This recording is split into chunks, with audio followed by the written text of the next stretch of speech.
Aujourd'hui, je vais vous révéler un secret. Vous avez le droit de ne pas être au top tout le temps. D'ailleurs, c'est même impossible d'être au top tout le temps. Aujourd'hui, je vais donc vous parler de la positivité toxique. Bonjour à tous, je suis Stéphanie Langlais du blog ethnotravels.com sur le voyage ethnographique au Pays Basque et en Asie. Et aujourd'hui, nous allons discuter de la positivité toxique et de ses conséquences. Mais avant de débuter, assurez-vous de vous abonner à ma chaîne et vous avez la petite clochette de notification. De cette façon, le vendredi à 17 h, lorsque je publie une nouvelle vidéo sur la pensée positive, vous en serez avisé. Alors, la positivité toxique, qu'est-ce que c'est ? Eh bien, c'est tout simplement faire preuve de trop de positivité.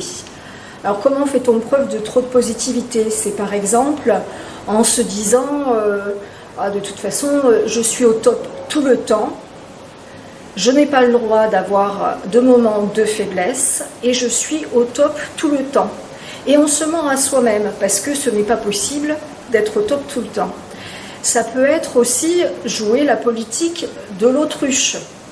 On évite de penser et on enfouit au fond de soi-même les problèmes qu'on peut avoir. Un autre exemple de positivité toxique, c'est de s'abriter derrière les pensées magiques.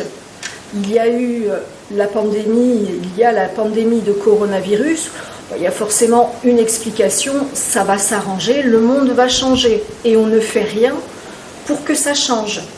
La positivité toxique, c'est aussi refouler ses émotions et ne se concentrer que sur ses émotions positives. Or, la vie, ce n'est pas ça. Ce sont des émotions positives, mais aussi des émotions négatives. Dans la vie, on a des bons moments et on a des mauvais moments. Et il faut l'accepter. Alors, quelles sont les conséquences de la positivité toxique ? La plus importante des conséquences, c'est que le fait de nier ses émotions, ça ne fait que les amplifier et amplifier le mal-être. Je vais vous donner un exemple. Je ne vais pas vous citer la personne à qui c'est arrivé, mais je lui fais de gros bisous, elle se reconnaîtra. Et je connais quelqu'un qui a eu un accident de voiture, elle était enceinte, elle a fait des tonneaux avec sa voiture, elle a perdu le bébé qu'elle portait. Son compagnon lui a refusé de parler de son accident, de parler du bébé ou même de pleurer. Cet accident, ça lui est arrivé il y a plus de 10 ans. Et pourtant, cette personne est toujours en souffrance et n'a toujours pas fait le deuil de son enfant. La positivité toxique, ça induit aussi de la honte, de la culpabilité, le sentiment d'être faible.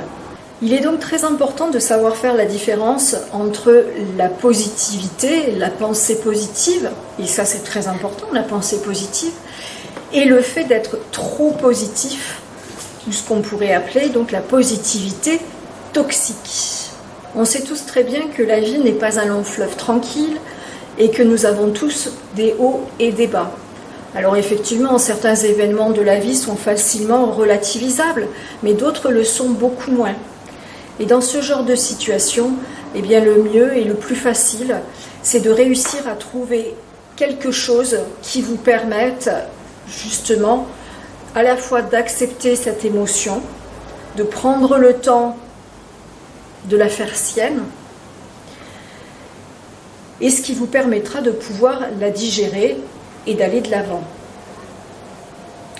Alors il y a plusieurs méthodes, Vous avez un énorme problème et vous n'arrivez plus à gérer vos émotions, vous pouvez hurler un bon coup. Moi, ça m'arrive des fois, je me mets dans un endroit où personne ne peut m'entendre et je fais ce qu'on appelle le cri primal. Des fois ça fait le plus de bien possible de pouvoir justement sortir tout ça. L'objectif, c'est vraiment de ne pas garder en soi, mais de pouvoir sortir toute cette négativité et tout ce qui fait mal. Et surtout ne pas le garder à l'intérieur de soi. Ça peut être, comme je le fais régulièrement, faire un énorme câlin à votre peluche préférée. Moi, ma peluche préférée, c'est mon petit Westie, c'est mon petit Jeanne. Et quand j'ai une petite baisse de tonus, même dans la journée, hein, ça m'arrive, quand je sens que je ne suis pas au mieux de ma forme et que je n'ai pas envie de me mettre tout de suite à travailler, parce que j'ai un petit coup de fatigue, ben, au lieu de faire une sieste, je me mets sur mon lit avec mon petit Jeanne, je lui fais un gros câlin pendant quelques minutes et je suis reboostée. Chacun nos méthodes, ça peut être faire du sport, ça peut être aller faire une randonnée en montagne, regarder un film, manger de la glace, du chocolat. Alors en conclusion, tous les soucis de la vie ne sont pas égaux. Il faut l'accepter et le fait de les accepter et d'accepter notamment ces émotions négatives, ça nous permet de prendre le temps aussi de les digérer et de mieux rebondir. J'espère que vous avez aimé cette vidéo. Est-ce que vous avez des astuces vous-même pour vous éviter d'avoir cette baisse de tonus? Et que faites-vous pour vous remonter le moral?